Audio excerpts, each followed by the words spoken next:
قولا ممن دعا إلى الله وعمل صالحا وقال إنني من المسلمين.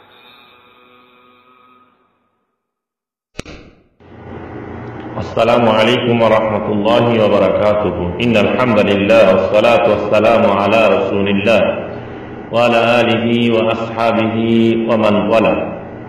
أما بعد,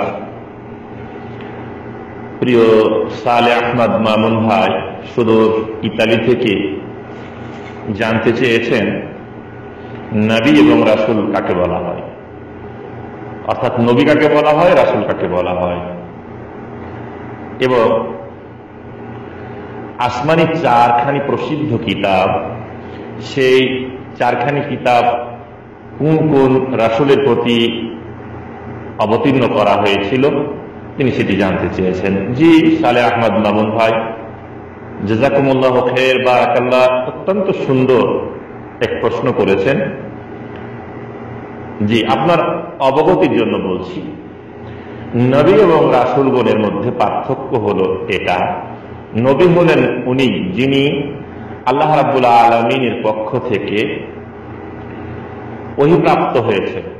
ওহীপ্রাপ্ত হয়েছে এই মর্মে যে তাঁর আগের যে নবী বা আগের যে ধর্ম ব্যবস্থা ছিল সেটাকেই পূর্ণতা দেওয়ার জন্য তার বিধিবিধানগুলোকে, তার অনুসরণগুলোকে মানুষের কাছে পৌঁছানো। তার পূর্বের নবীর যে ধর্ম ব্যবস্থা ছিল, জীবন বিধান ছিল, এটারই প্রচার এবং প্রসার করা। নতুন কোনো কিছু তাদের উপরে আল্লাহ রাব্বুল আলামিনের শরীয়ত তাদেরকে দান করা হয়নি। পূর্বের নবীর শরীয়তই তারা কি করতেন? মানুষের কাছে প্রচার এবং প্রসার করতেন। ইনারা হলেন নবী। আর আল্লাহ রাব্বুল আলামিন যাদেরকে ওহীর দান করেছেন, ওহীর পাশাপাশি স্বতন্ত্র এক শরীয়ত দান করেছেন, নতুন বিধান দান করেছেন, যেটি নতুন শরীয়তের বিধিবিধান মানুষের কাছে কি করতে বলেছেন? প্রচার এবং প্রসার করতে বলেছেন। অর্থাৎ যাদেরকে আসমানি কিতাবের মাধ্যমে, আসমানি কিতাব প্রদানের মাধ্যমে নতুন শরীয়ত প্রদান করেছেন এবং নতুন শরীয়তের প্রচার এবং প্রসার করার প্রত্যাদেশ করেছেন, তারাই হলেন রাসূল। অর্থাৎ এক কথায় যদি আমরা বলি যে যারা নতুন শরীয়ত প্রচলন করেছেন, প্রচার করেছেন, প্রসার করেছেন, তারা হলেন রাসূল। আর যারা পূর্বের নবীর বা রাসূলের শরীয়তেরই প্রচার এবং প্রসার করে গেছেন, তারা হলেন নবী। সর্বপ্রথম নবী যিনি, তিনি হলেন হযরত আদম আলাইহিস সালাম, এটা আমাদের সবারই জানা। আর সর্বপ্রথম রাসূল হলেন হযরত নূহ আলাইহিস সালাম। হযরত নূহ আলাইহিস সালাম। উলিল আযম চারজন রাসূল হলেন বা নবী হলেন হযরত মূসা আলাইহিস সালাম, হযরত ঈসা আলাইহিস সালাম, হযরত ইব্রাহিম আলাইহিস সালাম এবং হযরত মুহাম্মদ সাল্লাল্লাহু আলাইহি ওয়াসাল্লাম। এই চারজনকে উলিল আযম নবী বা রাসূল, সম্মানিত খুব প্রভাবশালী নবী এবং রাসূল হিসাবে এই চারজনকে আখ্যায়িত করা হয়।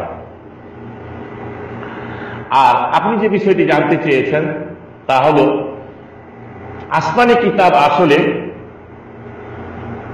104 খানি। তার মধ্যে প্রসিদ্ধ হলো 4 খানি। এর মধ্যে কিছু সহিফাও রয়েছে, যেমন নবীদের প্রতি সহিফা অবতীর্ণ করা হয়েছিল। অনেক নবীর প্রতি, হযরত ইব্রাহিম আলাইহিস সালামের প্রতি আপনার সহিফা দেওয়া হয়েছিল, হযরত ইদ্রিস আলাইহিস সালামকে সহিফা দেওয়া হয়েছিল, হযরত আদম আলাইহিস সালামকে সহিফা দেওয়া হয়েছিল, এমনই ভাবে। জি, আর প্রসিদ্ধ 4 খানি কিতাব, যেটি হলো তাওরাত, জবুর, ইনজিল কোরআন। তাওরাত বা জবর কিতাব, যেটি জবর কিতাব, এটি হযরত দাউদ আলাইহিস সালামের প্রতি অবতীর্ণ করা হয়েছিল। হযরত দাউদ আলাইহিস সালাম একজন বিখ্যাত নবী এবং রাসূল ছিলেন, যিনি হযরত সুলাইমান আলাইহিস সালামের আব্বাজান ছিলেন। তিনি ছিলেন জবর কিতাবের উত্তরাধিকারী। তাওরাত হযরত মূসা আলাইহিস সালামের উপরে অবতীর্ণ করা হয়েছিল। ইনজিল হযরত ঈসা আলাইহিস সালামের উপরে অবতীর্ণ করা হয়েছিল। এবং সর্বশেষ মহাগ্রন্থ আল কুরআনুল কারীম আমাদের শেষ নবী হযরত মুহাম্মদ সাল্লাল্লাহু আলাইহি ওয়াসাল্লামের প্রতি অবতীর্ণ করা হয়েছিল।